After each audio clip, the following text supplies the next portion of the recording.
How's it going, guys? My name's Wilson. The first 2 episodes of The Last Dance has been absolutely incredible so far. From the problems with Krause to the players and Phil Jackson, here are some of my takeaways that stood out to me. Starting off with Krause, bashfully saying organizations win titles, not players. An absolute stupid idiotic tick, especially having the greatest player all time doing his job, excelling as good as anybody. Because Jordan was getting all the love and attention, Krause seemed very jealous of Michael. Players mocked him. If you were a GM and never played basketball in your life, but the same guys continue to deliver you championships since they're the best at what they do, throwing them under the bus was a low move. The fact that the Bulls still won 6 championships with the hostile environment between the players and Krause shows how great Jordan, Phil Jackson, and Pippen truly was. No team was able to stop the Bulls during the title years. Their biggest dread was the little short chubby guy. Because of the competitive nature of the players not paying Scottie Pippen enough and not giving Phil Jackson a bigger contract, Krause had his own guys, and Tim Floyd, the Iowa State coach, visited him to dinner, and Phil Jackson wasn't invited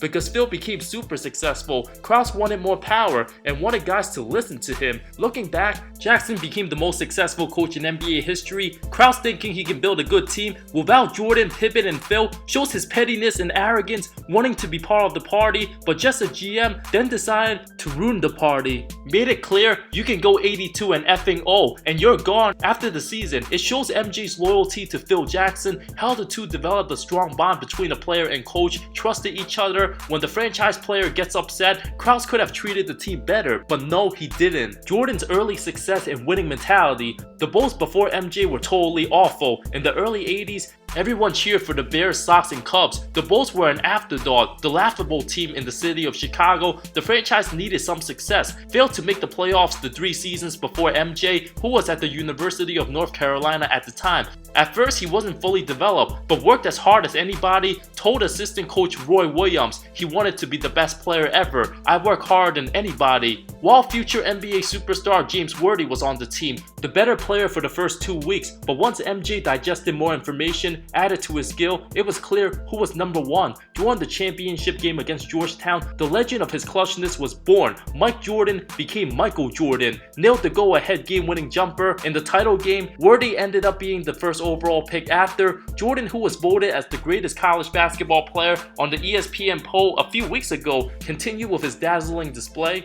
Actually planned on coming back for a 4th season. Under head coach Dean Smith, Smith told MJ to go pro, officially declared for the draft May 5th, 1984, a historic day for Bulls fans. Portland already had Clyde Drexler, another wing player, having the 2nd pick. Bulls GM Rob Dorn knew Jordan would be on board. After the Blazers needed a big man, selected Sam Bowie. The rest was history. During the 84 Olympics, MJ absolutely dominated. Under head coach Bobby Knight said Jordan was the best basketball player he has ever seen. He was only 21 at the time and hasn't even made his NBA debut yet. Before the start of his rookie season, little did Michael know his teammates were at the hotel doing things he's never seen before. The lines, the cocaine, all the drugs, the woman out there. MJ's like, I'm out. The most important decision of his early life. A lot of players get caught up on the lavish lifestyle after making it to the pros, partying. After Mike knocked on the door, everybody was silent, knowing if everybody got caught, he would also be in trouble with the crowd. MJ then went on his own, living like he was still in college, playing cards, doing him, avoiding drugs. His discipline was second to none. The first day of practice, MJ still had to prove to his teammates how good he was. Already became the best player by his 3rd game against the Bucks, October 29th of 84, against the best defensive player in the game, the 2-time reigning defensive player of the year, Sidney Moncrief. MJ simply wouldn't let his team lose, dropped 37 on Moncrief, a 6-point victory against the eventual 59-win Bucks, cruised on to win Rookie of the Year. Flash forward 12 years later, the players' hatred towards Jerry Krause. MJ absolutely destroyed, abused, humiliated, and annihilated Krause in front of the whole team, continuously mocked him. You want to go to the layup line with us? Yeah, we just want to warm up right now. Alright. What, Jerry, you want to let me some layup, buddy? Yep.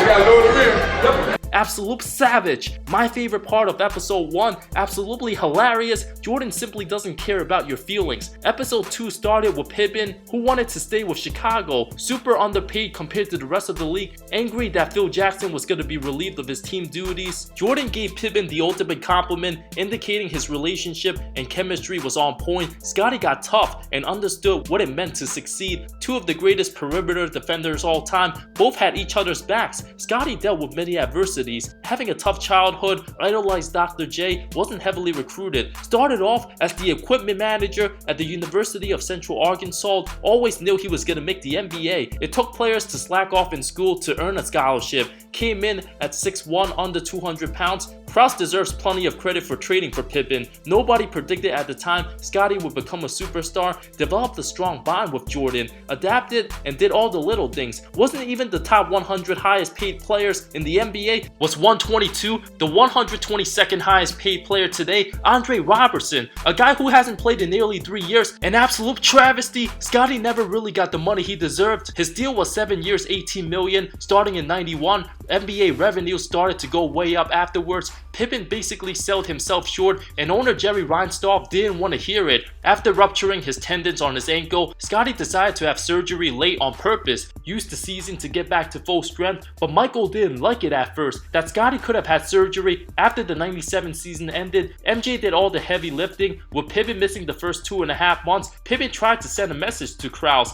frustrated and angry. Phil Jackson absolutely understood how Scottie felt, confident the team would survive, excellent at managing distractions. Jordan was even tougher on his teammates. The practices were insane, getting a little glimpse of MJ yelling at teammates and Harper and Kukoc, motivated and filled with energy against the awful Clippers. Jordan had to drop 49 in double overtime, getting no help. After winning back-to-back titles, many players tend to slack off, but Jordan always gave it 100%, which leads us to hard work from a young age. All the winning qualities solidify who Jordan was. The ultra-competitive killer on the court. Growing up in Wilmington, North Carolina, his parents taught him what hard work was all about. Older brother Larry was the main reason for his competitiveness, especially in basketball. Didn't make his high school varsity team at first. Jordan went through failure before gaining success. Took it as a personal challenge. Quoted, "Every time I step on that basketball court, my focus is to win the game. It drives me insane when I can't." Dealt with adversity early in his NBA career. Fractured his foot his second season. Never missing a game in high school and college. From watching games on the bench, itching to play, MJ decided to take rehab upon himself. Went back to college, played pickup. The Bulls didn't know about it at the time. All of a sudden, his injured calf became stronger than his uninjured calf. The front office couldn't believe it. His team's playoff chances were slim, but the 23-year-old went insane in limited minutes. Didn't want to hear about the draft pick. Jordan's whole mentality was winning. Coach was scared to lose his job if he didn't listen to the front office. In the final minutes against the Pacers, John Paxson drained the go-ahead game winner. A huge win, keeping Jordan in the game, going above his minutes. Krause wasn't allowed in the locker room after, believing the front office violated the fundamental aspect of the sport by trying to tank. MJ's relationship with management became sour ever since. In a tough series against the 67-win Celtics, one of the greatest teams all time, after dropping 49 in Game 1, Jordan lost to Danny Ainge in golf the day before Game 2. Absolutely furious, took his anger out on the hardwood, put up one of the greatest performances in NBA history, single-handedly kept his team alive against a Boston team who lost only one home game all year. Despite the double overtime loss, Jordan scored a playoff record 63 points, got Dennis Johnson and Bill Walton in foul trouble. Larry Bird called him God in disguise. Magic and Bird dominated the entire 80s. Both quickly realized Jordan was the best player in the NBA. Krause assembled Pippen and Horace Grant, traded Charles Oakley for Bill Cartwright. Wasn't as good, but a better fit. More than a decade later, Krause wanted to blow up the team before the last dance. Thankfully, ownership refused. Since Jordan was still by far the best player in the NBA, winning championships, things got personal. Pippen constantly cursed out Krause in the bus, berailing him like a madman in front of the team. The guys had to calm him down, threatened to not play for the Bulls ever again, wanted out so badly. Jordan felt Scottie was being selfish. With that said, I cannot wait to see the behind the scenes stuff when episode 3 and 4 comes out April 26th. I had a blast. Those were some of my quick thoughts on the first 2 episodes of The Last Dance. I give it a 10 out of 10 rating. Thank you so much for watching this video. I love all of you. See you next time.